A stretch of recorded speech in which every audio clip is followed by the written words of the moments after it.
أعوذ بالله من الشيطان الرجيم بسم الله الرحمن الرحيم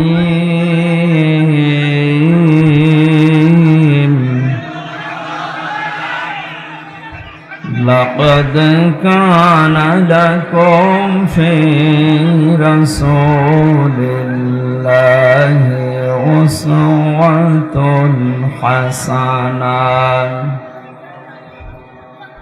أسوة حسنة لمن كان يرجو الله واليوم الآخر وذكر الله كثيرا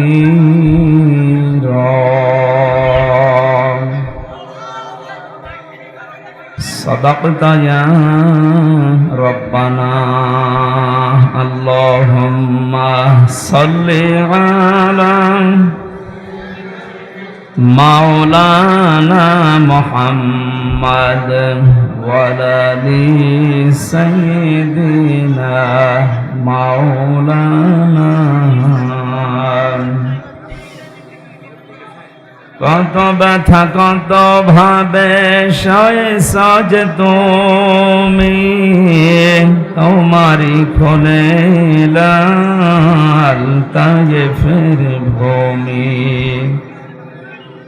ফেরেশতা এসে চায় ধ্বংসের হুকুম লৌহ মাখা মোহাম্মদ প্রাণেতে হাসরাত হে আল্লাহ ক্ষমা করো এ তায়েফে বাসী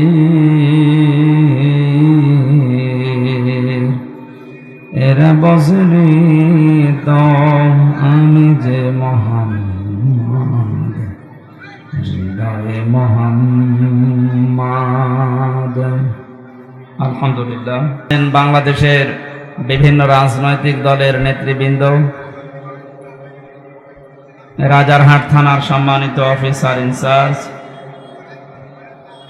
জনাব মোস্তাফিজ সাহেব,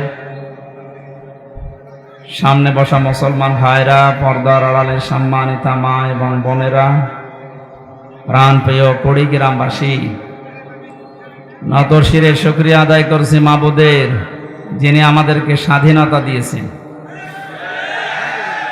মানুষ পরাধীন থাকলে যে কি অবস্থা হয়, আজকে আসার সময় মাওলানা সিরাজ ভাই বলছিলেন যে অনুষ্ঠানটা করার আগে, আগস্টের 5 তারিখের আগে যে সমস্ত অনুষ্ঠানগুলো আমরা করেছি, পায়ের সোতা ছিঁড়ে গেছে। এক এক জায়গায় যাওয়া লাগতো 14 বার করে। আল্লাহর জমিনে আল্লাহর কোরআনের কথা মানুষ শুনবে, বলবে, যে মানুষগুলোর কাছে অনুমতি চাইতে যাওয়া লাগতো, ওদের লজ্জা করতো না? লজ্জা করবে কি? ও কি মানুষ নাকি?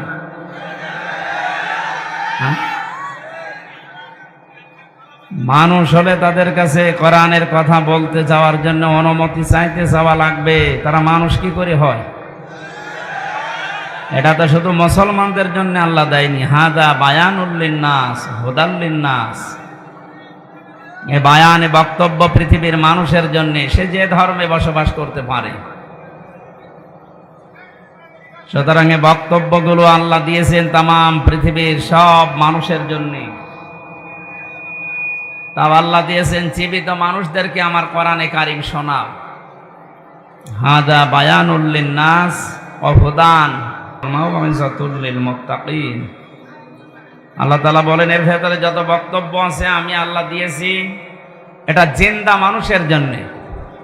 অথচ 15.5 বছরে কি দেখলাম আমরা? জীবিত মানুষদের সামনে কোরআনের কথা শোনানো উচিত না। আপনি পড়তে পারেন, পড়েন, শোনান। মরে গেছে তখন পড়ে, মরে গেলে পড়ে করব কি? এমন একটা দিক আর বিভাগ ছিল না যে জায়গায় দুর্নীতির থাবা ছিল না। যারা উপদেষ্টা দায়িত্বে এখন আছে কি বলছে দেখেন না? যেখানে হাত দেয় ওই জায়গাটায় দুর্নীতিগ্রস্ত। হাত দেব কোথায়? সুতরাং যারা এগুলো করেছিলেন নিজেদের কপালে নিজে আগুন লাগিয়েছে। আপনি আলেমদেরকে কোরআনের কথা বলতে দেননি, আলেমদের ক্ষতি করেননি, করেছেন আপনি নিজের ক্ষতি। কত বড় দুর্নীতিগ্রস্ত হলে এদেশের জাতীয় মসজিদের খতিব পর্যন্ত পালিয়ে যায়। লজ্জা আছে ও লোকটা আবার আজকে এসেছে নামাজ পড়াতে, ওর পেছনে নামাজ হয়? হ্যাঁ, যে লোকটা নৌকা মার্কা নিয়ে ভোটে দাঁড়ায় ওর পেছনে নামাজ পড়া যায়? যাস এই জন্য পিটিয়ে বের করে দিয়েছে মুসল্লিরা। কিসের নামাজ? আপনার পেছনে নামাজ পড়লে আমার মনে হয় আপনার পেছনে না পড়ে মোদির পেছনে পড়া ভালো। আপনি আর মোদি তো সমান, সেও নৌকার সাপোর্টার, আপনিও নৌকার সাপোর্টার। আরে নামের আগে আপনি মুফতি লিখে রেখেছেন, কিসের মুফতি? জেলখানার ভেতরে যে সমস্ত কওমি আলেমরা ছিল, মাওলানা শাখাওয়াত হোসেন রাজি, মাওলানা মামুনুল হক, এনাদের উপরে তো এদেশে কওমি মাদ্রাসার আর পরিচিত আলেম নেই। তাদের পাশাপাশি তো ছিলাম 3 বছর জেলখানা। তারা এই লোকটাকে ঘৃণা করে। যেই দিন এ পৃথিবীর যে সমস্ত জালেমদের তালিকা বের হয় মাঝে মাঝে, তার ভেতরে যেটা পালিয়ে গেছে এটার নাম আছে। 850 বছর আগে লক্ষণ সেন পালিয়েছিল, আর 850 বছর পরে পালিয়েছে এইটা। এতদিনের ভেতরে পৃথিবীর ইতিহাস কেউ ক্ষমতা ছেড়ে পালিয়েছে আমরা শুনি নাই, কোনো জায়গায় পড়ি নাই, কিন্তু এই যে নিজে দেখলাম। এই পালিয়ে যাওয়ার পর থেকে চট করে ঢুকে পড়বো এই আশা অনেকে ব্যক্ত করছে যে আমি কাছাকাছি আছি, চট করে ঢুকে পড়বো। আপনি বাস্তবতা টের পাচ্ছেন? পালিয়ে যাওয়া ইমাম যদি মসজিদে ঢুকলে এই অবস্থা হয়। আজকে ঢাকা রণক্ষেত্র হয়েছিল বায়তুল মুকাররম। যারা এর সাথে জড়িত, এই সন্ত্রাসী কর্মকাণ্ডের সাথে নিরীহ মুসল্লিদের যারা পিটিয়েছে, প্রত্যেকের আমরা শাস্তি দাবি করছি। ভণ্ডামি করার জায়গা পান না, নামাজ পড়াতে এসেছে জোর করি। মনে হচ্ছে ওর পেছনে নামাজ পড়তে মানুষ লালায়িত হয়ে আছে। যেই দিন এই জালেমাকে কওমি জননী উপাধি দিয়েছিল এই শয়তানটা, সেই দিন থেকে কওমি মাদ্রাসার আলেমদের মন থেকে এই আলেম নামে জালেম উঠে গেছে। জেলখানায় ওর নামে বদদোয়া হইতো। এই রুহুল আমিন যে লোকটা, ওর বাবা ভালো ছিল, আল্লাহর ওলি নিঃসন্দেহে, মাওলানা শামসুল হক ফরিদপুরি, আল্লাহ তাকে হায়াতে তার জিন্দেগির গোনাগুলো যেন মাফ করে জান্নাতের সুউচ্চ মাকাম দান করে। কিন্তু তার কাছ থেকে এ কি পয়দা হয়েছে? নির্ভেজাল টাটকা একটা শয়তান, আলেম নামে কলঙ্ক, আলেমদের নাম বলতেও ঘৃণা করে লোকটা। সাপোর্ট দিত এই জালেমকে, আর কাজ পায়নি, নৌকা মার্কা নিয়ে দাঁড়িয়েছে। যদি কুকুর মার্কা নিয়ে দাঁড়াতেন তাও ভালো হতো। ইয়াজিদ যেমন গালি হয়ে গেছে এই পৃথিবীতে, আমার মনে হয় যে জালেম পালিয়েছে, ওর নামও এই পৃথিবীতে একটা গালি হয়ে যাবে ইনশাআল্লাহ। কারণ কত মানুষের চোখের পানি হা শব্দ লেগে আছে। জেলখানার বিভিন্ন তালা থেকে রাতের গভীরে যখন তাহাজ্জুদ পড়তে উঠতাম, এই যে বিডিআর ছাড়া আপনাদের এই কুড়িগ্রাম, লালমনিরহাট, পঞ্চগড়, এ সমস্ত জায়গার বহু বিডিআর এখনো জেল খাটতেছে বিনা কারণে, কিচ্ছু জানি না। একজন মুরব্বীকে দেখতে পেয়েছিলাম, বলছে হামজা ভাই আমার আর 1 মাস পরে চাকরি শেষ হয়ে যেত, অথচ আজ 13-14 বছর আমি জেলে আছি, কিচ্ছু জানি না, আল্লাহর কসম। রাতের গভীরে যখন নামাজে দাঁড়িয়ে দেখতাম এই লোকটা আহ শব্দ করে, এমন একটা আবেগ নিয়ে শব্দ বলতো, আহ, এটা আরো সে চলে গেছে। শুধু এই বিডিআরদের চোখের পানি না, 13টা অপরাধ করেছেন এই 15.5 বছরে, যেটা মাপ পাওয়ার মতো না। সব চাইতে জঘন্য অপরাধে আয়না ঘর বানানো, এর চাইতে জঘন্য অপরাধ এই পৃথিবীতে আর নেই। জীবিত মানুষকে এভাবে মানুষ কষ্ট দিতে পারে।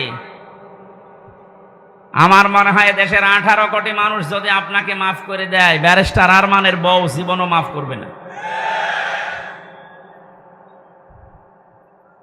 ইয়াসিদ এই শব্দটা কি খারাপ? অনেক সুন্দর না, কিন্তু সে জালেম হওয়ার কারণে তার নামটাকে আল্লাহ গালি বানিয়ে দিয়েছে। এই কুড়িগ্রামে কোনো হিন্দুকে যদি বলেন ভাই ছেলে হয়েছে 5,000 টাকা দেব, ইয়াজিদ রাখেন, কি নাম, অথচ নামটা কি খারাপ বলেন? এর মতো এত সুন্দর নাম যদি গালি হয়ে যায় জুলুম করার কারণে, আপনার নাম যতই সুন্দরী হোক আপনার নামটাও গালি হবে 1 আর 2। আবু সেহেলের যে বাড়ি আপনারা দেখতে পান কাবা শরীফের পাশে, এর চাইতে দামি জায়গা কি আর আছে দুনিয়ায়? কাবার পাশে শুধু জালেমের বসবাস ছিল ওই জায়গায়, ওখান থেকে দুর্বিসন্ধি করত নবীর বিরুদ্ধে, ইসলামের বিরুদ্ধে, সাহাবীদের বিরুদ্ধে। এ কারণে আবু সেহেলের বাড়ি এখন ইন্টারন্যাশনাল পায়খানা। কথা বলেন না কেন? আজ বাংলাদেশ সহ বিশ্বে যারা জালেম আবু সেহেলের মতো, কারণ এই জালেমদের বসবাসের জায়গাগুলো অভিশপ্ত, আল্লাহর গজবের জায়গা এগুলো। যারা এখানে হজ করতে গেছে, হাজী সাহেব, একটা জায়গা আছে মুজদালিফার রাতে যেখান থেকে মানুষ পার হয়, কিছু জায়গা একটু দৌড়ানো লাগে, কারণ এটা গজবের জায়গা। আবু সেহেলের বাড়ি থেকে যেহেতু দুর্বিসন্ধি হতো নবীর বিরুদ্ধে, ইসলামের বিরুদ্ধে, আল্লাহর বিরুদ্ধে, এই জন্য আল্লাহ এমন শাস্তি দিয়েছে কিয়ামত পর্যন্ত এটা ইন্টারন্যাশনাল পায়খানা।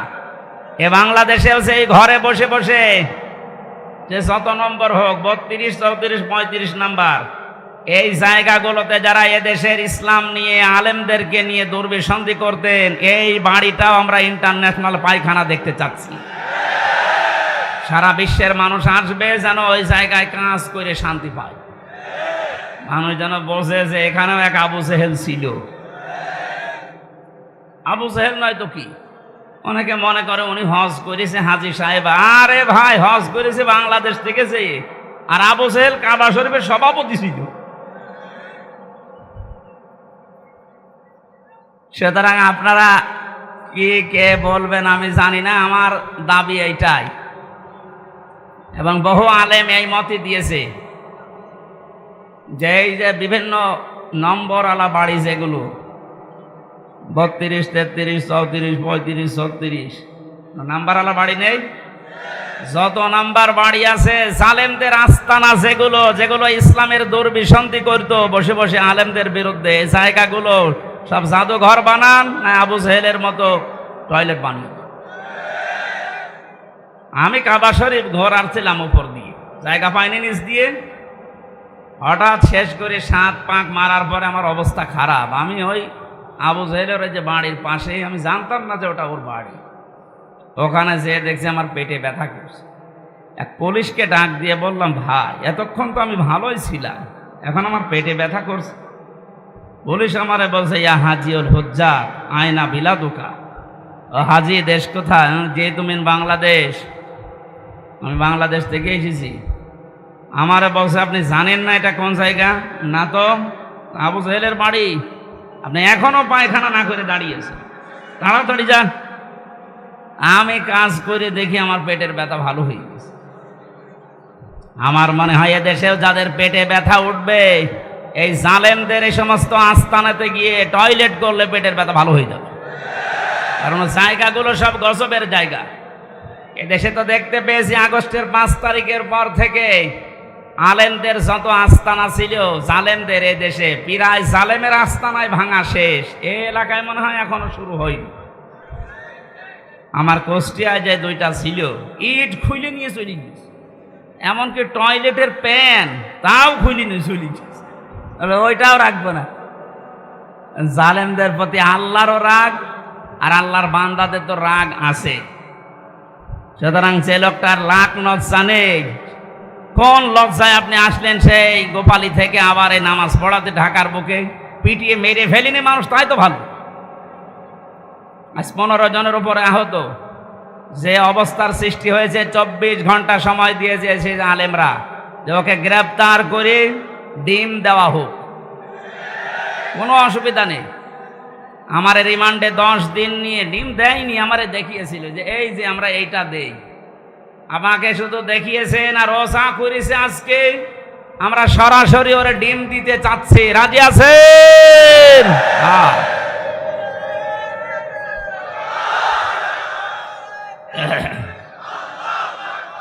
আলহামদুলিল্লাহ।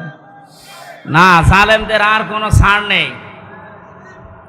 মাওলানা মামুনুল হক জানিয়েছেন এই দেশে যারা জালেম প্রকাশ্য বড় বড় জালেম, যেগুলো 1628 জন বড় বড় জালেমের তালিকা হয়েছে, ওরা আলেমদের তালিকা করত।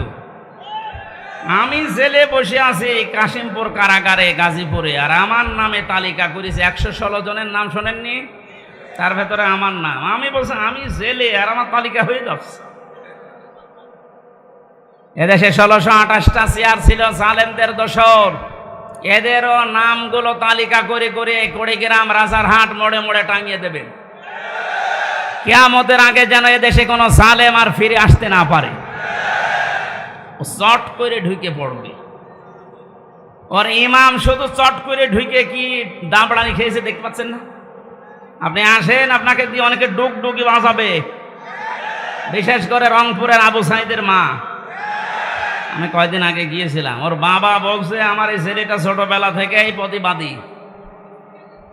আমার বাবা আমার এই ছেলেটাকে যা করেছে, যারাই করেছে, এর সাথে যারাই জড়িত, আমরা সবার বিচার আল্লাহর কাছে দিয়েছি। যেহেতু বিচার আল্লাহর কাছে আছে, আপনি এ সাহস জীবনও করবেন না যে চট করে চলে আসবো। আপনাকে কিন্তু এরকম আবু সাইদের মা, আবু সাইদের বাবা বহু বসে আছে বিভিন্ন জিনিস বানানোর জন্য। আমি বানিয়ে বলছি না, বাস্তব এটা। 1000-এর উপরে মানুষ জীবন দিয়েছে 5 তারিখের আগে। আমার কুষ্টিয়ায় 16 জন, আমার সামনে 14 জন মারা গেছে এক জায়গায়। যে সমস্ত পুলিশ অফিসারদের কথা মতো নিম্নের যে পুলিশ কনস্টেবল যারা অফিসার যারা এই কাজ করেছিলেন, তওবা করবেন। আর যারা এই বড় বড় এই গুরু ঠাকুরগুলো, এদের কোনো মাফ নেই। আজকে একটা ধরেছে আর্মি মশিউর, এই শয়তানকে যদি জেলখানার ভেতরে এই বিএনপি আর জামাতের লোকজন পায়, ওরে মনে হয় পিটিয়ে মেরে ফেলে। কারণ আমি তো দেখেছি ওর উপর রাগ কি মানুষের, একেবারে বান্টু একটা মানুষ। ও বলে নাকি যে বিএনপি জামাতের লোক না মানলে আমার শরীরে জোশ আসে না। এবার নেন, আর্মির হাতে পুলিশ পিটিয়ে সোজা করে ফেলবে। এই জন্য সাধারণ পুলিশ কনস্টেবল যারা, এই মানুষগুলো হুকুমের আসলে দাস ছিল, এদের কিছু করারও ছিল না। তারপরেও এরা আরো নিরপেক্ষ থাকতে পারত। যে মানুষগুলো হুকুম দিয়েছে, এই যে বেনজির, কিসের বেনজির? ওর কোনো নজির নেই। এই লোকটা সহ এখন যারা জেলখানায় আছে, পুলিশের সাবেক আইজি, এর আগের আইজি, এরপরে কিছু মানুষকে ওএসডি করেছে। আর যারা ধরা পড়তেছে, আর ওই যে হাউং আঙ্কেল আছে, হাউং আঙ্কেল, এইগুলো সহ যেন আমার তালিকা আজকে আমি দেখলাম দুপুরবেলা 180 জনের একটা তালিকা করেছে। এই জালেমদের বড় বড় দোসর যারা প্রশাসনে ছিল, একটাকেও এদেশের মানুষ ক্ষমা করবে না ইনশাআল্লাহ। জুলুম করলে আল্লাহ মামলা দেবে, তিনি জানিয়েছেন। আর আমরা তো 100টা দেব। আমার ধরার পরে বলেছিল যা যা বলতে বলছি, এগুলো যদি না বলেন 50টা মামলা দেব। আমার মামলা কয়েকদিন আগে সব খারিজ হয়ে গেছে, সব খারিজ হয়ে গেছে। কোনো মামলা আর নেই, বেকসুর খালাস। যে জজ ছিল, জজ আমার মামলার এইটা নথি দেখে বলছে কি দেখে বিচার করব, এর ভেতরে কোনো মাল নেই, যা একেবারে 100 ভাগ খালাস করে দিয়েছে। আমি বলতে গেলাম যে আদালত, আমার এই মামলা তো 3 বছর আপনার হাতেই ছিল, তখন তো আপনি বলেন যে কোনো মাল নেই, এখন হঠাৎ করে বলছেন কোনো মাল নেই, কি দিয়ে বিচার করব? মানে এটাই বলতো যে হুজুর আমার হাত বাঁধা ছিল। কি ছিল? এখন আমার হাত খোলা আছে, আমি এখন ওপেন, এখন আমি ন্যায় বিচার করতে পারবো বা করতে পারছি। আমরা চাই 1628টা চেয়ার এই দেশে মেন চেয়ার আছে, প্রত্যেকটা চেয়ার যেন এই জজের মতো হাত খোলা থাকে, আবু সাইদের মতো এভাবে হাত খোলা থাকবে। কথা বলেন ঠিক কিনা? আজকে যিনি ওসি এসেছেন, ওনারও এখন হাত খোলা, আগে হাত বাঁধা ছিল, এখন তো হাত খোলা আছে। কিয়ামতের আগে যেন এরকম হাতগুলো আর কেউ বেঁধে দিতে না পারে। কি কথা বলছেন না কেন? আজকে রাত 12:30টার জরিপ দেখেননি? বিবিসি এবং আল জাজিরা থেকে একটা রিপোর্ট এসেছে, আন্তর্জাতিক সংস্থা। ওরা দিয়েছে দেশে 100 জনের 14 জন মানুষ এখনো পর্যন্ত জালেমদের সাপোর্ট করে যাচ্ছে। ঘোঘো দেখেছেন আপনি? ঘোঘোর ফাঁদ দেখেন, টের তো পাচ্ছেন না কিছু। 100 জনের 28 জন এখনো পর্যন্ত বিভিন্ন জিনিস মেরে খাওয়ার ধান্দায় আছে।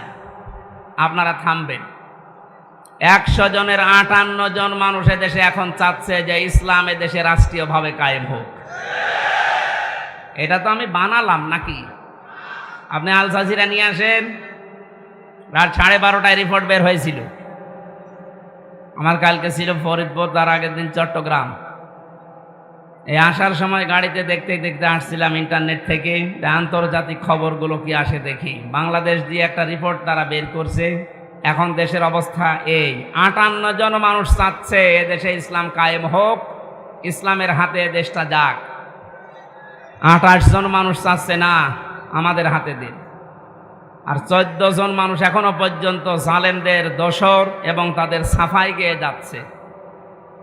সাফাই যে গাচ্ছে দেখতে পাচ্ছেন না, মাঝে মাঝে video call, audio call open করে দেয়। আপা ঘাবড়াবেন না, আপনি ঘাবড়ালে আমরা নরম হয়ে যায়, তোরে নরম বানানো হবে। এ জেলার 2 জনকে কিভাবে পিটিয়েছে দেখতে পাচ্ছেন না? আমার কুষ্টিয়ার একজনকে এভাবে পিটানোর পরে তার ছেলে দিয়েছে, আমার বাবাকে ওরা কুকুরের মতো পিটিয়েছে। কি সুন্দর স্ট্যাটাস দেখেছে যে আমার বাবাকে ওরা কুকুরের মতো পিটিয়েছে। এখন নিচে বলবেন সুবহানাল্লাহ না আলহামদুলিল্লাহ। জালেমদের প্রতি কারো মায়া নেই, আল্লাহরও মায়া নেই, রাসূলের মায়া নেই, কারণ এরা সবার শত্রু। জালেমরা তার নিজেরও শত্রু, জালেমরা তার নিজেদেরও শত্রু। কিয়ামতে জালেমরা তার এই আঙ্গুল পর্যন্ত কামড়াতে থাকবে, চিবিয়ে খেয়ে ফেলবে। সূরা ফুরকানের ভেতরে আছে। এই জন্যে জুলুম যারা করেছেন, আপনার দুনিয়া শেষ, আখেরাত তো শেষ আগে। আমরা এই ময়দানে এসেছি দল মত জাতি বর্ণ ধর্ম নির্বিশেষে দেশটাকে স্বাধীন করার জন্য। যেমন কোনো দল ছিল না। বাংলাদেশ জামাতে ইসলামের কেন্দ্রীয় আমির ডাক্তার শফিকুর রহমান কয়েকদিন আগে ঘোষণা দিয়েছেন, দেশ স্বাধীন করার জন্য যারা জীবন দিয়ে গেল, এখনো 2700 মানুষ হাসপাতালে বেঁধে কাতরাচ্ছে। এরা কোনো দলের মানুষ না, এরা এই দেশের সম্পদ। এরা কি কোনো দলের মানুষ? সবগুলো দেশের সম্পদ। এরা জাতির শ্রেষ্ঠ সন্তান। যদি মুক্তিযোদ্ধা বলতে হয় এদেরকে বলা যায়। ভুয়া মুক্তিযোদ্ধা যেগুলো আছে, আমার মনে হয় এগুলোর ভাতা বন্ধ করে দিয়ে ওই ভাতা এখন এই 2700 মানুষকে দেওয়া দরকার। কিছু না করেই তুমি আন্দাজে। আল্লাহ আমাদেরকে আজকে সূরা আহজাব থেকে কিছু কথা তাফসীর আকারে শোনার তৌফিক যেন সামনে দেন। যাদেরকে নিয়ে আসলেন কষ্ট করে, যারা বসে আছে বলেন আলহামদুলিল্লাহ, বলেন জোরে আলহামদুলিল্লাহ। দরুদ আর সালাম পড়ছি আমাদের নবী, মানবতার মহান শিক্ষক মুহাম্মদুর রাসূলুল্লাহ সাল্লাল্লাহু আলাইহি ওয়াসাল্লামের প্রতি। রবিউল আউয়াল মাস, এটা আমি আলোচনা করতে চেয়েছিলাম সূরা আরাফ থেকে, দেখলাম না, এটা রবিউল আউয়াল মাস চলছে। কিছু কথা বলা দরকার এই মাস সম্পর্কে। যে বিশ্বনবী মুহাম্মদুর রাসূলুল্লাহকে আল্লাহ এই মাসে পাঠিয়েছিলেন। যেহেতু বাংলাদেশ, ভারত, পাকিস্তান এই সমস্ত দেশে কিছু ভেজাল আছে, নবীর জন্মের পক্ষে কিছু মানুষ আনন্দ করতে আছে, আর কিছু মানুষ নবীর সিরাত সুরাত তার আদর্শ নিয়ে আনন্দে আছে। আমরা দুইটাই চাই, কারণ একটা মানুষের জীবনী লিখতে হলে জন্ম ছাড়া লেখা যাবে? বলেন বলেন। নবীজির জন্ম যেই দিন থেকে, ওই দিন থেকে আমরা আরম্ভ করব। মুহাম্মদুর রাসূলুল্লাহকে আল্লাহ যখন এই পৃথিবীতে পাঠিয়েছিলেন, এই খুব খেয়াল করে শুনবেন, আমি গতানুগতিক কথা বলছি না। আল্লাহর নবীকে যেদিন এই পৃথিবীতে আল্লাহ পাঠান, মিলাদ বলা হয়। এই যে ঈদে মিলাদুন নবী অনেকে অনুষ্ঠান পালন করে। ঈদ মানে আনন্দ, মিলাদুন নবী মানে নবীর জন্মের আনন্দ। নবীর জন্মের কি, যারা এই এলাকায় মনে হয় এগুলো কম আছে, চট্টগ্রাম সিলেটে বেশি। যারা এগুলো করছেন একটা তথ্য বলছি এবার। এই পৃথিবীতে দুইজন মানুষ নবীজির আপন চাচা ছিল, তারা আবু লাহাব আর আবু তালেব। দুইজন আপন চাচা না? এই দুইজন নবীর মিলাদে জন্মে খুশি ছিল, খুব আনন্দ করেছিল তারা। এত খুশি নিজের মাটিকে পর্যন্ত আজাদ করে দিয়েছে। আপনি পারবেন ওরকম? আপনি শুধু খেসড়ি আর জিলাপির ভক্ত, আর তারা নিজের বাড়ির কাজের মহিলাকে বলেছে যা তোরে আমি কেনা আজাদ করে দিলাম। অথচ দুইজন চাচা জাহান্নামী, এটা কোরআন দ্বারা হাদিস দ্বারা প্রমাণিত। কথা বলে না কেন? আবু লাহাব যে জাহান্নামে গেছে এর জন্য আবার কোনো প্রমাণ লাগবে নাকি? আল্লাহ পাক বলেন সায়াসলা নারং যাতা লাহাব, ওকে জাহান্নামে আল্লাহ দিয়েছেন এই আয়াতটার প্রমাণ। আর একজন চাচার নাম বললাম আবু তালেব। এই লোকটা মারা যাওয়ার দিন নবীজি তার মাথার কাছে গিয়ে বলেছিলেন, ইয়া আম্মি আবি তালিব আল্লা ইলাহা ইল্লাল্লাহ হাজ্জুল লাকা ইনদাল্লাহি ইয়াউমাল কিয়ামাহ, রাহুল বুখারী। হে চাচা, জোরে বললে হয়তো মানুষ শুনে আপনাকে খারাপ বলতে পারে, জোরে বলা লাগবে না, খালি আমার কানের কাছে মুখটা নিয়ে আস্তে করে বলেন লা ইলাহা ইল্লাল্লাহ, মুহাম্মদ রাসূলুল্লাহর ঘোষণা দেওয়া লাগবে না, ওটা আমি নিজেই নিয়ে নিলাম। শুধু আল্লাহর একাত্মবাদের ঘোষণা দেন, আমি গ্যারান্টি দিলাম কিয়ামতের দিন ঝগড়া করে আপনাকে আমি আল্লাহর দরবারে জান্নাতে দিয়ে দেব। পড়ে নাই, কালেমাটা পড়ে নাই। আশপাশের যারা নেতা ছিল, আবু সুফিয়ান, আবু লাহাব ডাক দিয়েছিল, নেতা পড়বা, সারা জীবন বাপ দাদার ধর্ম মানলে এখন ভাতিজারে নতুন ধর্ম গ্রহণ করে কলঙ্কিত হবা। তোমাকে মানুষ কাপুরুষ বলবে, ভীরু বলবে, তোমাকে লজ্জা দেবে, তোমার নামে বদনাম বের হবে। আবু তালেব ওই দিন বলেছিল, ভাতিজা মোহাম্মদ, তোমাকে আমি ভালোবাসি, কিন্তু তোমার এই কালেমাটা পড়তে পারলাম না, তুমি আমারে মাফ করে দিও। মাফ করার মালিক কি নবীজি? বলেন বলেন। নবীজি মন খারাপ করেছিলেন, এই জন্য আল্লাহ সূরা আহজাবের সূরা কাসাসের 56 নম্বর আয়াত তার জন্য নাজিল করে বলেছিলেন, কেন আপনি মন খারাপ করেন? হেদায়েত আপনার হাতে দেয়, নিজে দিয়ে দেবেন, এটা আমি আল্লাহ নিজের হাতে রেখেছি, আমি ভালো জানি যে কারে দেওয়া যায়। এই লোকটার তো মন নেই, আপনাকে ভালোবাসে ঠিক আছে, আপনার জন্মে এই লোকটা এত বেশি খুশি হয়েছিল আমি দেখেছি, কিন্তু আপনার আদর্শ পেয়ে লোকটা খুশি না। এরপরেও নবীজি তার মায়া মহাব্বত, তার যে কষ্ট, সারা জীবন তার পেছনে শ্রম দিয়েছে, এই জন্য নবী নিজে তার কবরের পাশে দাঁড়িয়ে দোয়া করেছিলেন, হে আল্লাহ, তুমি আমার চাচা আবু তালেবকে মাফ করে দাও। সঙ্গে সঙ্গে জিবরাইল এসেছেন সূরা তাওবার 113 নম্বর আয়াত নিয়ে। হে নবী, কার জন্য হাত তুলেছেন? হাত নামান। মা কানা লিন-নাবিয়্যি ওয়াল্লাযীনা আমানু আন ইস্তাগফিরু লিল মুশরিকিন ওয়ালাউ কানু উলি কুরবা মিন বা'দি মা তাবায়্যানা লাহুম আন্নাহুম আসহাবুল জাহিম।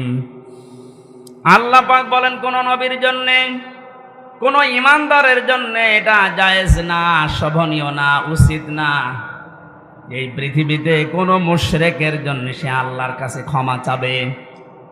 আল্লাহ বাদে অন্য কেউ আল্লাহর মতো কাজ পারে, এই কথা যারা বলে, বিশ্বাস করে, তারা মুশরিক। এটা আবার দলিল দেওয়া লাগবে? আমি আবার বলছি, এই এদিকে তাকান, আল্লাহ যেটা পারে ওইটা অন্য কেউ পারে, এই কথা বিশ্বাস করার নাম শিরিক।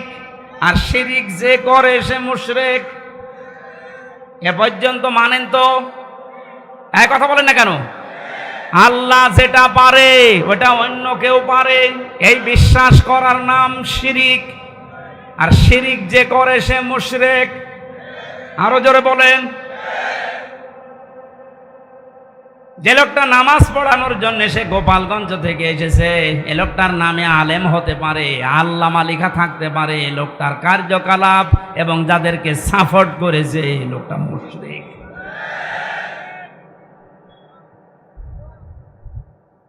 জালেমের পক্ষে যদি কেউ অবস্থান নেয়, এই তিরমিজি শরীফের হাদিস, নবীজি বলেন কিয়ামত পর্যন্ত কোনো মানুষ যদি কোনো জালেমকে সাপোর্ট করে, ভালোবাসে, সমর্থন জানায়, সে আমি নবীর উম্মত থেকে বের হয়ে যায়। তামাম দুনিয়া জানে ওই মহিলা জালেম, এই কথা বলেন না কেন? তামাম পৃথিবীর ভেতরে যে তালিকা আপনি দেখবেন ইন্টারনেটে 100 জনের তালিকা আছে, তার ভেতর ওনার নাম আছে। আপনি জানা শোনার পরও তার মার্কা নিয়ে দাঁড়ালেন, আপনার বিবেক নেই। আবার জননী নাম দিলেন, সাপোর্ট করেন, সমর্থন জানান, তার সাফাই গান, আপনি নবীর উম্মত থেকে বের হয়ে গেছেন। আপনার পেছনে নামাজ হবে কি করে? এই জন্যই তো জেলখানায় আপনার নামে বদদুয়া হইতো। আমি নিজে দেখেছি, মাওলানা মামুনুল হক বারবার আমাকে বলতো, হামজা আমি যদি বাইরে যেতে পারি জীবনে কোনো মুশরিকের জন্য জানাজা পড়াবো না, ওদের কবরেও দেব না। বলতাম, ভাই আপনি এ বিষয়ে এত কড়াকড়ি কেন? বলে, হ্যাঁ আল্লাহর কোরআনের নিষেধ, মুশরিকদের জন্য ক্ষমা চাওয়া জায়েজ নেই। আপনি সরাসরি জালেমকে জননী বানিয়ে দিলেন, তার সাপোর্ট করেন, তার নৌকা নিয়ে আপনি ভোটে দাঁড়ান, আপনি তো বড় জালেম। এই কথা বলেন না কেন? কি করতেন আপনি নৌকা নিয়ে? পাশ করার পরে ওরা মদের বিরোধী পক্ষে আইন পাশ করতো, আপনিও সাপোর্ট দিতেন। তাহলে আল্লাহ যেটা নিষেধ করে ওটা কেউ যদি করতে চায় সে শিরিক করে, আর শিরিক যে করে সে মুশরিক হয়ে যায়। মুশরিকের জন্য দোয়া করা নবীর জন্যও জায়েজ নেই, ইমানদারের জন্যও জায়েজ নেই। যদিও এটা আপনার আত্মীয় হয়, আপনার নিজের এলাকার মানুষ বলে আপনি সাপোর্ট করবেন। এবার কোরআনের আয়াত একটা শোনেন, আপনি তো নিজেও জানতেন, ইয়াউমা নাদউ কুল্লা উনাসিম বিইমামিহিম। সূরা বানী ইসরাঈলের ৭২ নম্বর আয়াতের প্রথম অংশে আছে, রংপুর কুড়িগ্রাম এলাকার মানুষেরা কান খাড়া করে শোনেন আর বিবেক দিয়ে ভাবেন। বুদ্ধি আল্লাহ আপনাকে এমনি দেয়নি, শুধু জিলাপি খেয়ে রবিউল আউয়ালে শেষ করে দেবেন এজন্য আপনাকে আল্লাহ পাঠায়নি, পাঠিয়েছে আপনার বিবেককে কাজে লাগাতে। আপনি একটু ভাবেন তো, কিয়ামতের দিন আল্লাহ বলেন আমি তোকে ডাকবো বিচারের জন্য, কিন্তু তোকে একা ডাকবো না, আগে ডাক দেব তোর নেতা নেত্রীকে, এরপরে তোকে। এটা তো আমি বানালাম না। ইয়াউমা নাদউ কুল্লা উনাসিম বিইমামিহিম। সূরা বানী ইসরাঈল 15 নম্বর পারা 8 নম্বর পৃষ্ঠার 3 নম্বর লাইনের 72 নম্বর আয়াতের প্রথম অংশে আছে। যত তাফসীর আমি পড়েছি জীবনে, সব মুফাসসির আয়াতের ব্যাখ্যায় একই কথা লিখেছেন। আল্লাহ বলেন কিয়ামতে যখন তোকে আমি ডাক দেব, আজ বিচার হবে, তোরে আগে না, আগে ডাকবো তোর নেতাকে। কাকে? আগে নেতা থাকবে, এরপরে আপনি। বিবেক যদি থাকে বলেন তো, আপনি যে নেতার নেতৃত্ব মেনে চলেন, যাকে আপনি আদর্শ মনে করেন, যার পেছনে স্লোগান দেন, যাকে ভোট দেবেন বলে আপনি আশা করে আছেন, এই লোকটা যদি আপনার সামনে থাকে, আপনি তার পেছনে, আপনার কি মনে হয় যে আল্লাহ আপনাকে মাফ করবে? এখন যদি বলেন না, ধরা খাবেন না। আপনি যেন ধরা না খান, বিপদে না পড়েন, এই জন্যই তো এত কষ্ট করা আমাদের। এত কোন দুঃখে সেই কুষ্টিয়া থেকে পর্যন্ত এত দূর পথ পাড়ি দিয়ে আমার আশা আবার চলে যাওয়া লাগবে কোন কারণে? আপনি যাচ্ছেন, আমি দেখতে পাচ্ছি কোরআনের চোখ লাগিয়ে যে জাহান্নামে যাচ্ছেন, আপনি ধরা খাবেন। এমন কোন মানুষের পেছনে থাকা যাবে না, রায় দেওয়া যাবে না যারে দেখলে আল্লাহর রাগ হয়। এরকম মানুষ দেশে নেই। আপনি এমন মানুষের পেছনে থাকবেন, রায় দেবেন, সমর্থন জানাবেন, যাকে দেখলে আল্লাহর কথা মনে হয়। এরকম মানুষ এদেশে নেই। আমার তো ডাক্তার শফিকুর রহমানের দিকে তাকালে মনে হয় যে আল্লাহর কথা মনে পড়ছে। কথা বলেন না কেন? আর কাওয়া কাকুর দিকে তাকালে আমার মনে হয় শয়তান তো আমি দেখিনি, যদি দেখতাম তো ওইরকমই হয়তো, টাটকানের ভেজাল শয়তান। এই বয়স এখনো পর্যন্ত দাড়ি কেটে সেইটে মনে হচ্ছে যে ইয়াং হবে, অথচ কবরে এক পা চলে গিয়েছিল। আল্লাহ দয়া করে একটু ফিরিয়ে দিয়েছে, তারপরেও যদি একটু ভালো হবে না, শয়তানে আরো বেড়েছিল। এখন আর ইঁদুরের গর্ত খুঁজে পাচ্ছে না, কোথায় যে আছে ও জানে আর আল্লাহ জানে। আমার কুষ্টিয়ায় বাড়ির নিচে একজন ভাড়া থাকতো, আমি তো জানতাম না। আমি তো 3 বছর ছেলে যেয়ে দেখছি উনি ভাড়া আছে। পরবর্তীতে শুনলাম উনি জালেমের অনুসারী। এই 5 তারিখের আগ পর্যন্ত তার দাপট কি গো। 5 তারিখের পরে শুনি যে ও কোথায় গেছে ও জানে আর ওরা আল্লাহ জানে, ওরে খুঁজে পাওয়া যাচ্ছে না। আমার তো মনে হচ্ছে কোরআনের পাখি যে এই স্বপ্নগুলোর কথা বলেছিলেন সবগুলো আল্লাহ একটা একটা করে দেখাচ্ছে। উনি বলেছিলেন জালেমরা এদেশে ইঁদুরের গর্ত পাবে না, ঠিক তাই হয়ে গেছে। বলেছিলেন শুধু ঝাঁকা দেওয়া হবে, দিল্লি গিয়ে পড়বে, তাই পুলিশ।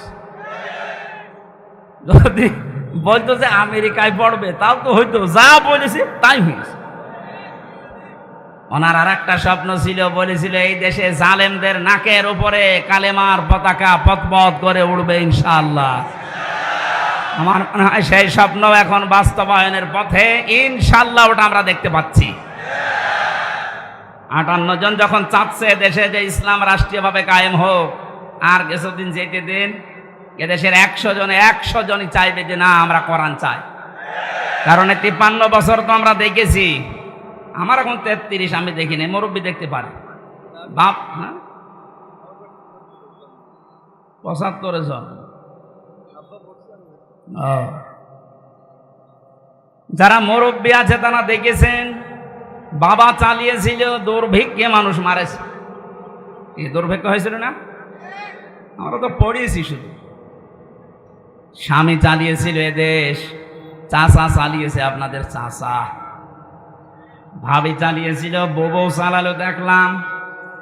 এখন শুধু বাকি আছে আল্লাহর এই কোরআন দিয়ে দেশটা চললে কেমন দেখা যায়, এটা আমরা দেখতে চাই না।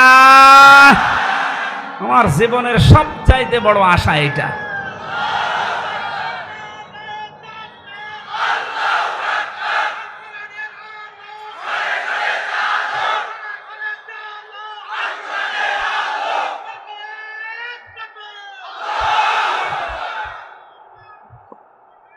মুসাফির অবস্থায় আছি এখন। মুসাফিরের দোয়া আল্লাহ ফেরত দেয় না। বড় আশা নিয়ে বলছি, মাবুদ 1000 লক্ষ মানুষকে নিয়ে তোমার দরবারে মোনাজাত করছি। জীবনে শুধু চর্ম চোখে এটা যেন দেখতে পারি যে কালাম দিয়ে বাংলাদেশের 56,000 বর্গ মাইল চলছে।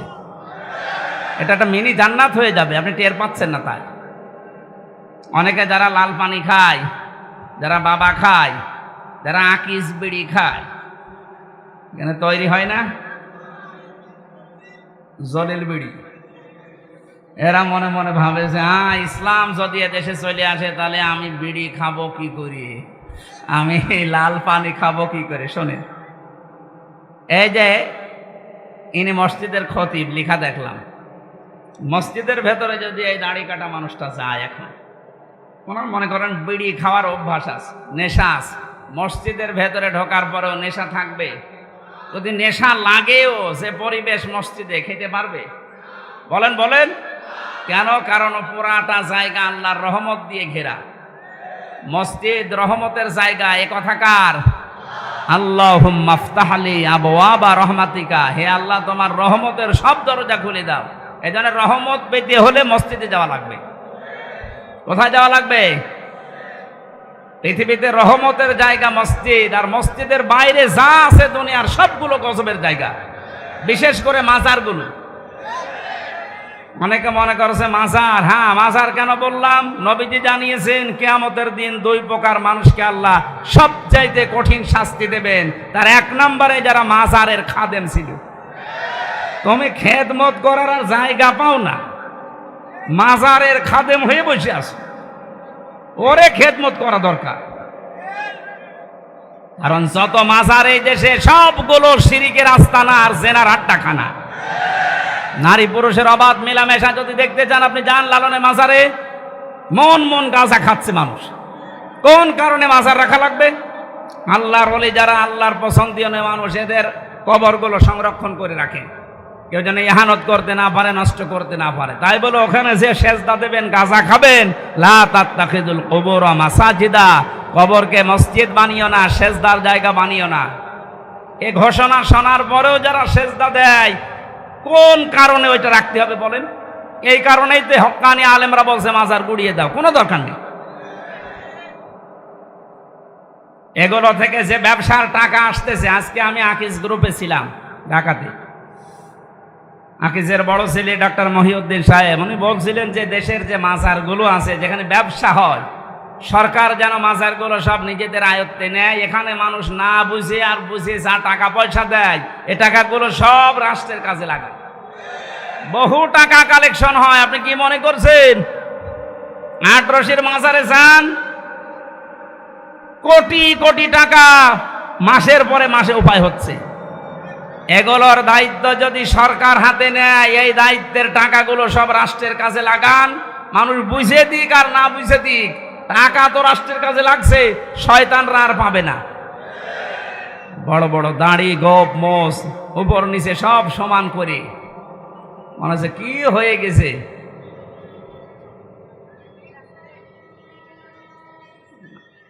সাবধানে থাকবেন, ট্রেন আসতেছে। সুবহানাল্লাহ, আলহামদুলিল্লাহ, লা ইলাহা ইল্লাল্লাহ। সুবহানাল্লাহ, আলহামদুলিল্লাহ, লা ইলাহা ইল্লাল্লাহ। সুবহানাল্লাহ, আলহামদুলিল্লাহ, লা ইলাহা। একেবারে রেল লাইন কাছে নাকি? লা ইলাহা ইল্লাল্লাহ মুহাম্মাদুর রাসূলুল্লাহ। গ্রামবাসী, আমি যে তথ্য কথা বলছিলাম, বিশ্বনবীর দুইটা চাচাকে দেখলাম। নবীর দোয়া আল্লাহ ফেরত দিয়েছেন, চাচা মুশরিক, অথচ এই চাচা সবচাইতে বেশি খুশি হয়েছিল নবীর মিলাদে, জন্মে। কথা বলেন না কেন? আজ বাংলাদেশ, ভারত আর পাকিস্তান, এই তিনটা দেশে আমি দেখলাম। বাকি বহু দেশে আমার ছোট্ট জীবনে আল্লাহ আমাকে নিয়েছে। যে কয়েকদিন আগেও মালয়েশিয়া, সিঙ্গাপুর, থাইল্যান্ড, ইন্দোনেশিয়া সহ বহুগুলো দেশ ঘুরে এসেছি। কোনো দেশে এগুলো আমি পাইনি। খালি এই বাংলাদেশে, ভারতে আর পাকিস্তানে এই ব্যবসা চলছে। মানুষ ঈদে মিলাদুন নবীর নাম নিয়ে যা করছেন, আপনি যদি শুধু নবীর মিলাদ নিয়ে খুশি হয়ে বলেন যে আর কিছু লাগবে না, আপনি জাহান্নামে যাবেন আবু লাহাবের মতো আর আবু তালেবের মতো। আরো দুইজন চাচার কথা আমরা জানি, হযরত আব্বাস, হযরত হামজা, দুইজন চাচা, তারাও নবীর জন্মে খুশি ছিলেন, তারাও নবীর মিলাদে খুশি হয়েছিলেন জন্মে, কিন্তু তারা সবচাইতে বেশি খুশি ছিলেন নবীর আদর্শে। এজন্য হযরতে হামজা নিজের জীবন দিয়েছেন, নবীর আদর্শ ছাড়েননি। কথা বলেন ঠিক কিনা? হযরতে আব্বাস, তার কথার দিকে তাকান, মানজা কত আমাল ঈমান মানে রাদিয়া বিল্লাহি রাব্বা ওয়া বিইসলামি দীনা ওয়া বিমুহাম্মাদির রাসূলিল্লাহ সাল্লাল্লাহু আলাইহি ওয়াসাল্লাম নাবিয়্যা ওয়া রাসূলা। রাহু মুসলিম। নবীর আপন চাচা হযরতে আব্বাস নিজেই বর্ণনা করেন, কেউ যদি ইমানের স্বাদ পেতে চান তাহলে আল্লাহকে রব পেয়ে খুশি থাকেন, ইসলামকে জীবন ব্যবস্থা পেয়ে খুশি থাকেন, আর মুহাম্মাদুর রাসূলুল্লাহকে আদর্শ নেতা পেয়ে খুশি থাকেন। এই তিনটা বিষয় যদি আপনার ভেতরে পাওয়া যায়, আপনি ইমানের স্বাদ পাবেন। জোরে বলেন সুবহানাল্লাহ। হযরত আব্বাস এটা পেয়েছিলেন, এই জন্যই তো হাদিস বললেন। উনি যদি না পেতেন, এ কথা বলতেন, তাহলে বোঝা যাচ্ছে হযরতে হামজা, হযরতে আব্বাস, এ দুইজন শুধু নবীর মিলাদে জন্মে খুশি না, নবীর আদর্শেও তারা খুশি। এই জন্য দুইজনেই জান্নাতি। জোরে বলেন সুবহানাল্লাহ। নবীদের জন্ম থেকে আমরা শুরু করছি। বিশ্ব নবী মুহাম্মদুর রাসূলুল্লাহর 1 থেকে শুরু করে 40 বছর পর্যন্ত পুরা আরব জাহানে তাকে মানুষ ডাক দিত মুহাম্মদ ইবনে আব্দুল্লাহ, আব্দুল্লাহর বেটা মুহাম্মদ। এ পর্যন্ত ঠিক আছে না? 40 বছরের আগে কেউ কি তাকে রাসূলুল্লাহ বলেছে? না। যদিও তিনি সেই জীবনে তৈরি হওয়ার পর থেকে যখন আল্লাহ তাকে বানিয়েছে, এ দুনিয়া তৈরি হওয়ার আগে তার নূর বানানো, ওই সময় থেকে তিনি রাসূল। কিন্তু ঘোষণা হয়েছে 40 বছর বয়সে। এই জন্য 1 থেকে 40 বছর পর্যন্ত আপনি যদি তাকে না মানেন, আপনি জাহান্নামে যাবেন না। কিন্তু 40 থেকে 63 এই 23 বছরের 1 সেকেন্ড যদি কেউ অস্বীকার করে, সে জাহান্নামী। এটা তো আমি বানিয়ে বলছি না। সূরা আহজাবের 21 নম্বর আয়াত তার প্রমাণ। লাকাদ কানা লাকুম ফি রাসূলিল্লাহি উসওয়াতুন হাসানা।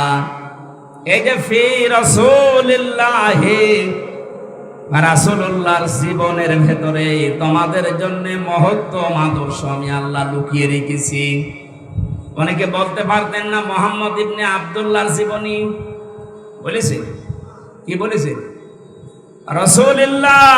আর আমরা সারা পৃথিবীর মানুষ জানি উনি রাসূল হয়েছিলেন এই দুনিয়ার ঘোষণা অনুযায়ী 40 বছর বয়সে। কথা বলেন না কেন?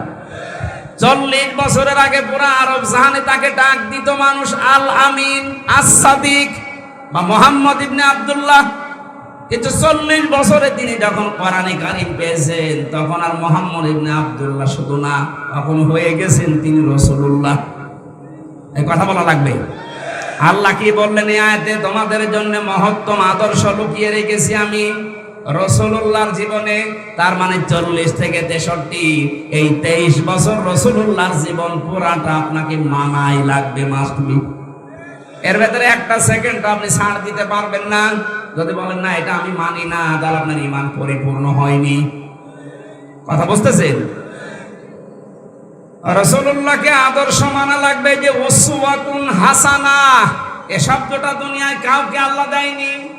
আর ইব্রাহিম নবীকে আল্লাহ উসওয়াতুন হাসানা তার চরিত্রের ব্যাপারে বলেছিলেন, সেটা আলাদা বিষয়ের আলোচনা। কিন্তু পৃথিবীতে আমাদের নবী মুহাম্মদ রাসূলুল্লাহকে তিনি মডেল বানিয়েছেন, বাটখারা বানিয়েছেন, কেজি পাথর। এদিকে যদি কেউ 5 কেজি চাউল তুলে দেয়, এদিকে 5 কেজি বাটখারা দেওয়া লাগবে না? এ কথা বলেন না কেন? আমার এই 40 থেকে 63 বছরের যে 23 বছরের জীবন, আমার জন্ম থেকে মৃত্যু পর্যন্ত 23 বছর দিয়ে আমার সাজানো লাগবে।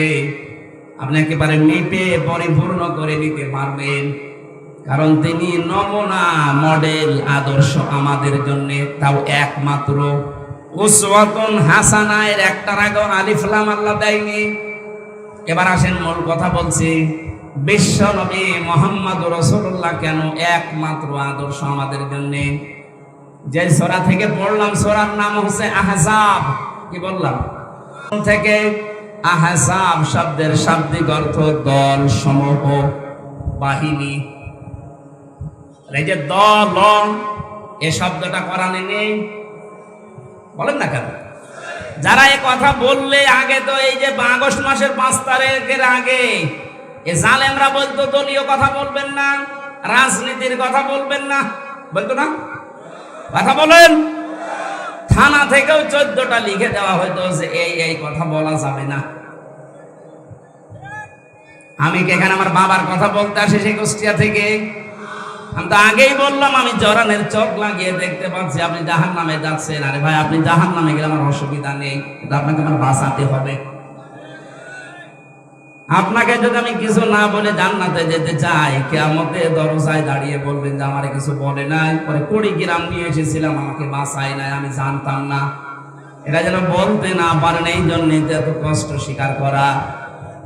আমি যে গ্রুপে আছি, আকিস গ্রুপ, আমার বাবার যা আছে, আমার যা এখন হয়েছে, বিশ্বাস করেন আল্লাহর কসম, মরণ পর্যন্ত অন্তত আমার কিছু করা লাগবে না।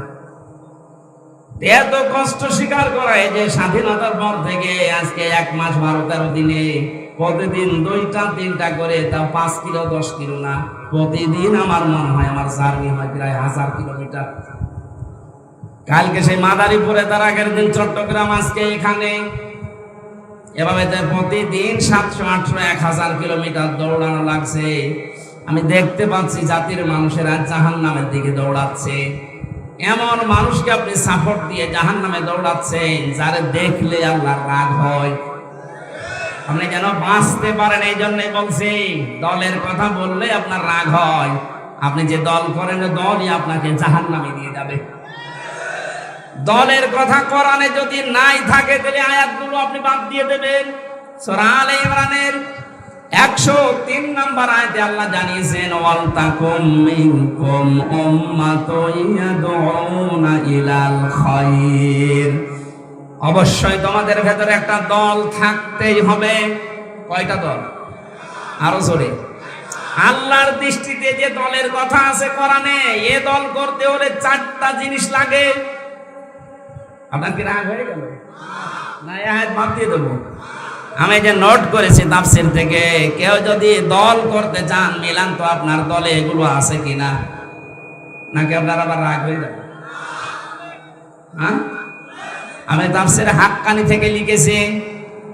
যদি বিশ্বাস না করেন আমি পয়েন্টগুলো বলছি, বাড়িতে যে মিলিয়ে দেখেন আপনার দলে 4টা শর্ত আছে কিনা।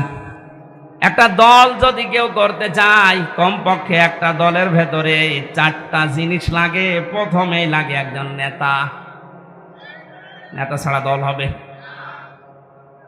আল্লাহ পাক সূরা ইয়াসিনের ভেতরে নবীজিকে যে নেতা বলে ডাক দিয়েছেন, ইয়াসিন হে নেতা, এই সিন শব্দের ভেতরে 7টা ব্যাখ্যা পেয়েছি আমি। 5টা প্রধান ভাবে নিয়েছি আর 2টা নিয়েছি এর রূপক।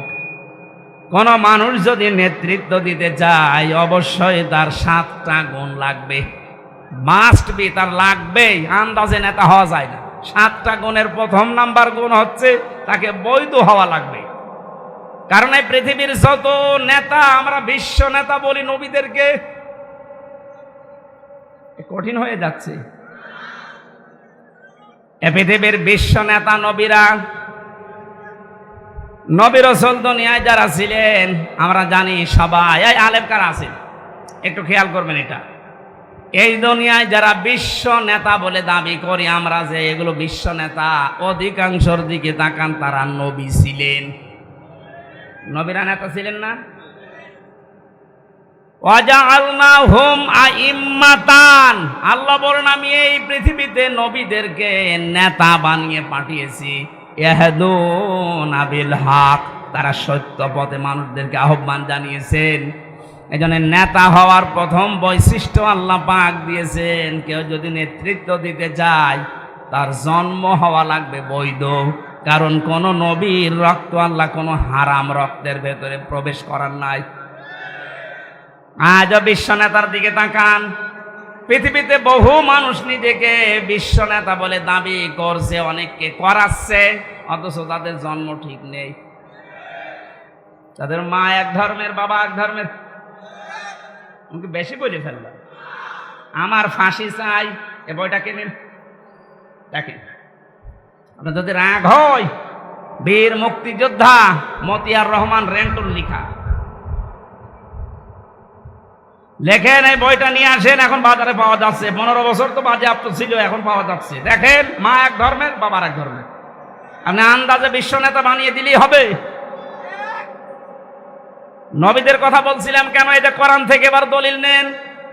হযরতে ঈসা উনি নবী না, এরা কোন জামানায় আছে? হযরতে ঈসা কি? আরো জোরে বলেন। উনি যে নেতা ছিলেন কোনো সন্দেহ আছে? ওনার জন্মের পরেই জাতির লোকেরা ওনার অবৈধ বলেছিল। আল্লাহ পাক বলেন ফাশারাতে ইলাইহি ক্বালু কাইফা নুকাল্লিমু মান কানা ফিল মাহদি সাবিয়্যা। হযরতে মরিয়ম ইশারা দিয়েছিলেন দোলনার দিকে যে এই ছেলেটাকে জিজ্ঞাসা করো, নিজেই বলবে ও বৈধ না অবৈধ। জাতির লোকেরা বলেছে ক্বালু কাইফা নুকাল্লিমু মান কানা ফিল মাহদি সাবিয়্যা, এতটুকু সিবিয়ান বাচ্চা কি করে দোলনা থেকে কথা বলবে? এ বলতে দেরি জাতির লোকের। হযরতে ঈসা দোলনা থেকে জবাব দিয়েছিলেন ক্বালা ইন্নী আবদুল্লাহ, আমি অবৈধ সন্তান না, আমি আল্লাহর বান্দা। এতটুকু তিনি শেষ করেননি। হযরত ঈসা দোলনা থেকেই তিনি বললেন আতানিয়াল কিতাবা ওয়া জাআলানি নাবিয়্যা, আল্লাহ পাক আমাকে সামনে কিতাব দেবেন এবং জামানার নবী করে আল্লাহ আমাকে পাঠিয়েছেন। ওয়াজআলানি মুবারাকান আইনামা কুনতু ওয়া আওসানি বিস-সালাতি ওয়াজ-যাকাতি মা দুমতু হাইয়া।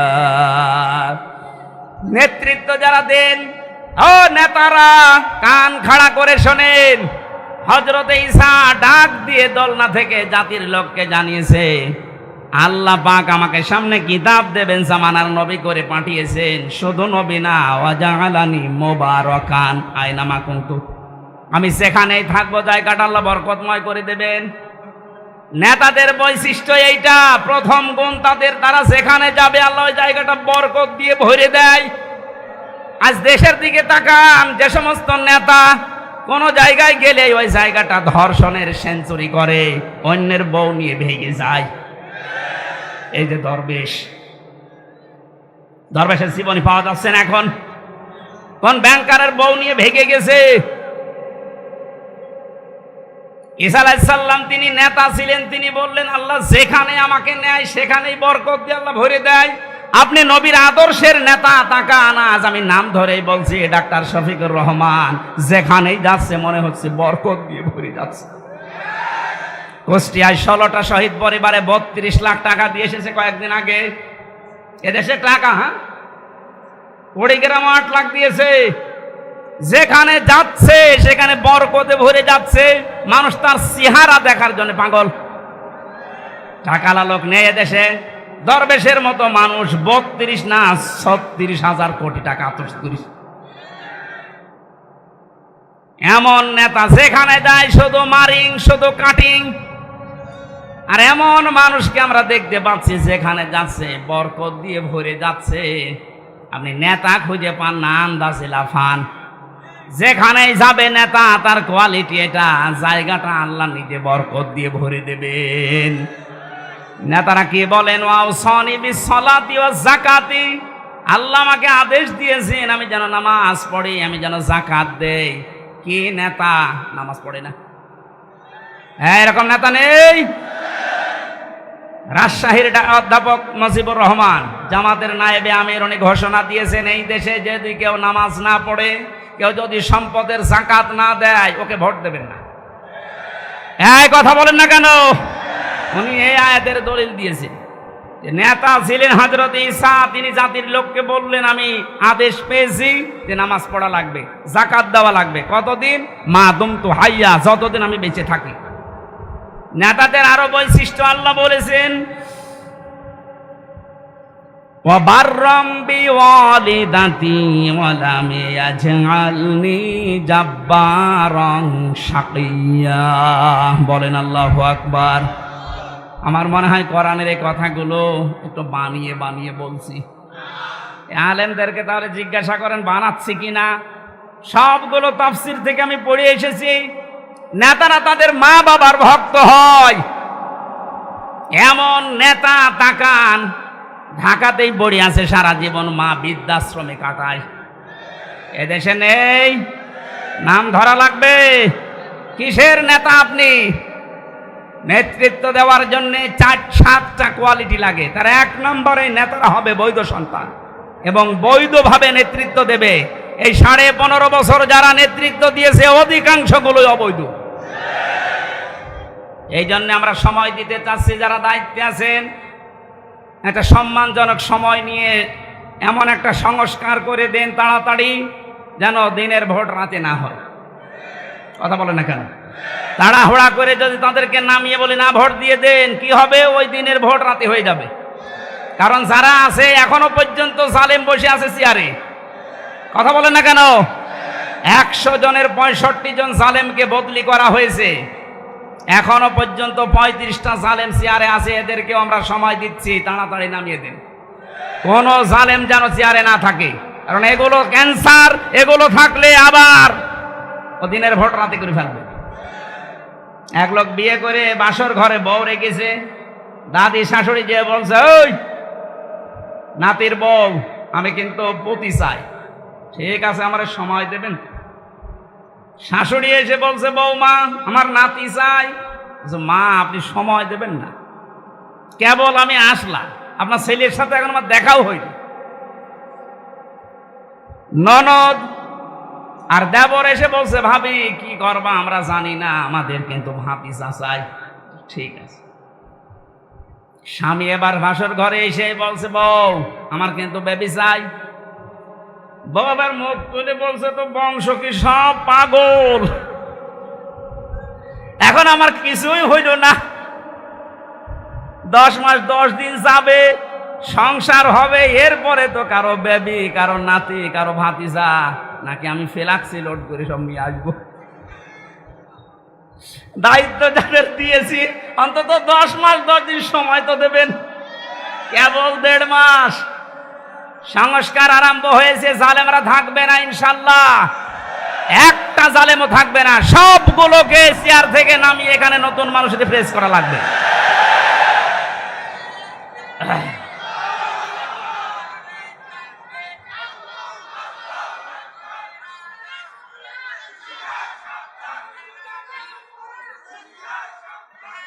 সময় যদি আপনি না দিয়েই বলেন যে না তাড়াতাড়ি দেন, তাড়াতাড়ি দিয়ে করবো কি?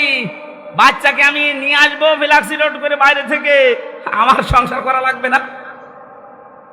সংসার হবে 10 মাস 10 দিন যাবে, এরপরে কারো নাতি, কারো ছেলে, কারো ভাতিজা সব পাওয়া যাবে। কথা বলেন ঠিক কিনা? সুতরাং এই সময় উল্টাপাল্টা না করে আমরা যারা দায়িত্বে আছেন আপনাদের সম্মানজনক সময় দিচ্ছি, সংস্কার করেন। বৈষম্য বিরোধী ছাত্র আন্দোলন 9 দফার ভেতরে এটা একটা দাবি যে আমরা সংস্কার চাই। আমার ওই বিচারপতির যেমন হাত খোলা, এখন মন মতো বিচার করা যাচ্ছে, এদেশেও যেন সবাই হাত খোলা অবস্থায় থাকে, সব সংস্কার করে দেন। কোন জালেমকে আমরা দেখতে চাই না। আমি বললাম না মাওলানা মামুনুল হকের কথা, যে জালেমদের তালিকা করে করে টাঙিয়ে দেন, কিয়ামতের আগে যেন আর প্রবেশ করতে না পারে।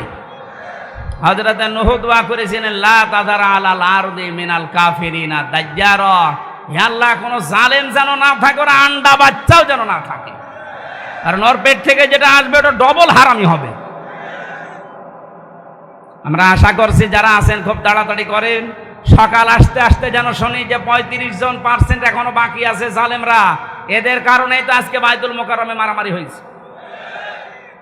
কোন জালেম যদি না থাকে দেশটা ইনশাল্লাহ শান্ত হয়ে যাবে। আমি নেতৃত্বের কথা বলছিলাম কেন? দল করতে হলে একজন নেতা লাগে, নেতার ভেতরে গুণ থাকা লাগে কয়টা? 7টা। বলেন। 1 নাম্বার এই গুণ হচ্ছে নেতারা হবে বৈধ, জোর করে থাকবে না, বৈধভাবে থাকবে। আমরা এতদিন দেখেছি সব জোর করে ছিল, বৈধভাবে না, সব অবৈধভাবে।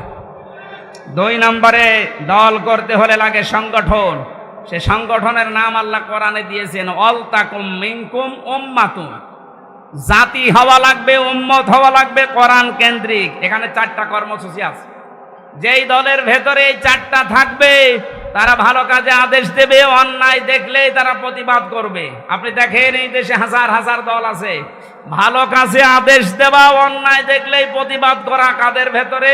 সেটাই আল্লাহর হক্কানি দল, মানে আন্দাজে নিজেকে হক্কানি দাবি করে। 3 নম্বরে বেশি পথিক লাগবে, পথিক হয় সুন্নাতি পথিক নেওয়া লাগবে আপনার।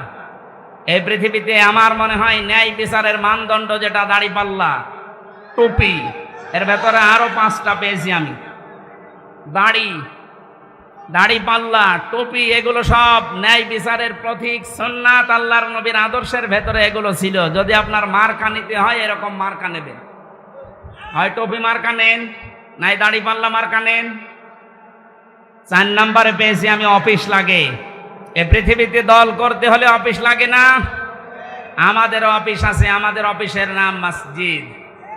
আমাদের অফিসের নাম কি?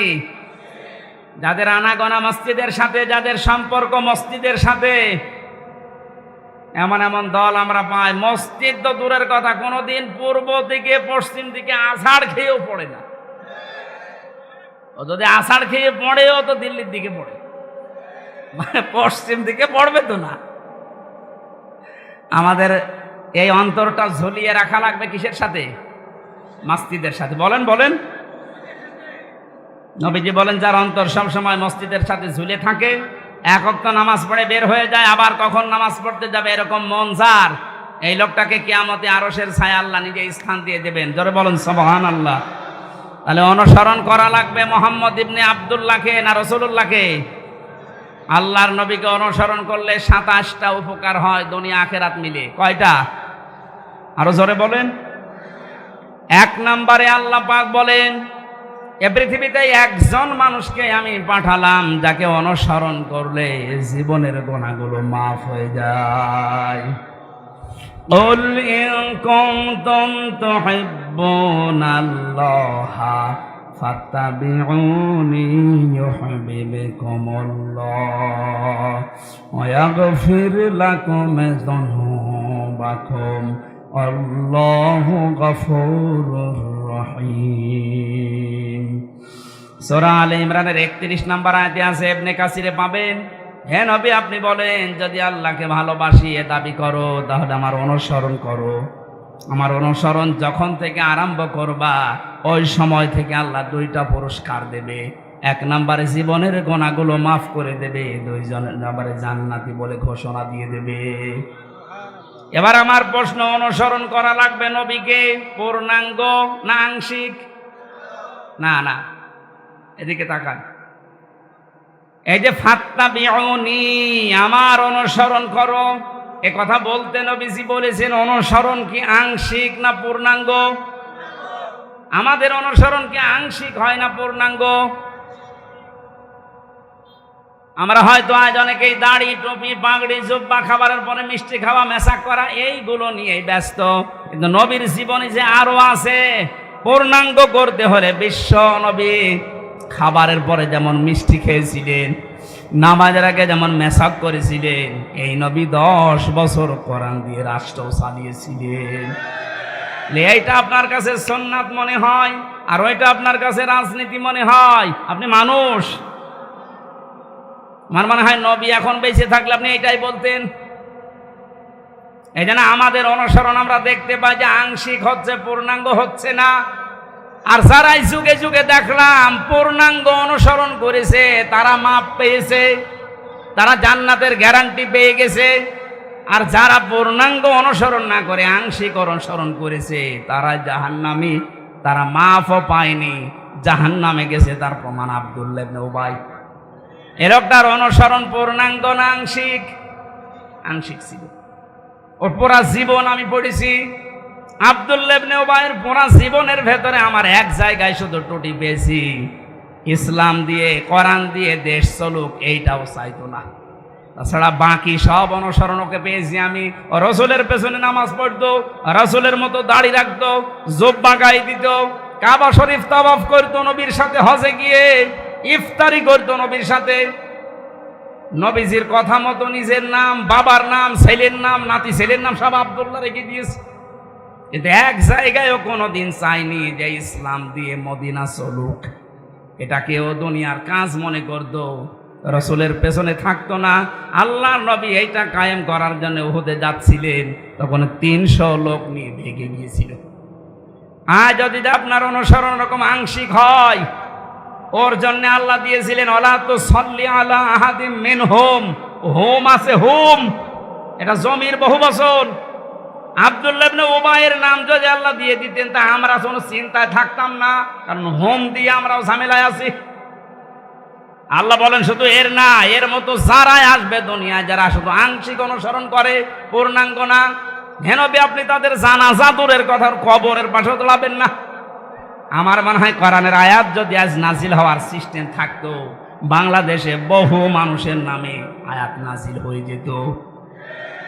হয় না, কে বলেছে যে হোম আছে, এই হোম দিয়ে আপনি এর ভেতরে আছেন। যাদের অনুসরণ আংশিক হয়, শুধু পূর্ণাঙ্গ হয় না।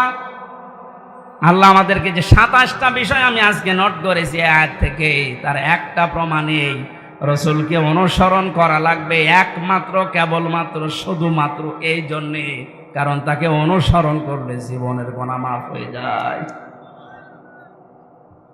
সম্মানিত মা বোন যারা এসেছেন, 6 জন নারীকে আপনার আদর্শ বলে ঘোষণা এসেছে হাদিস কোরআনে। তার 1 নম্বরে হযরতে খাদিজাতুল কুবরা রাদিয়াল্লাহু তাআলা আনহা।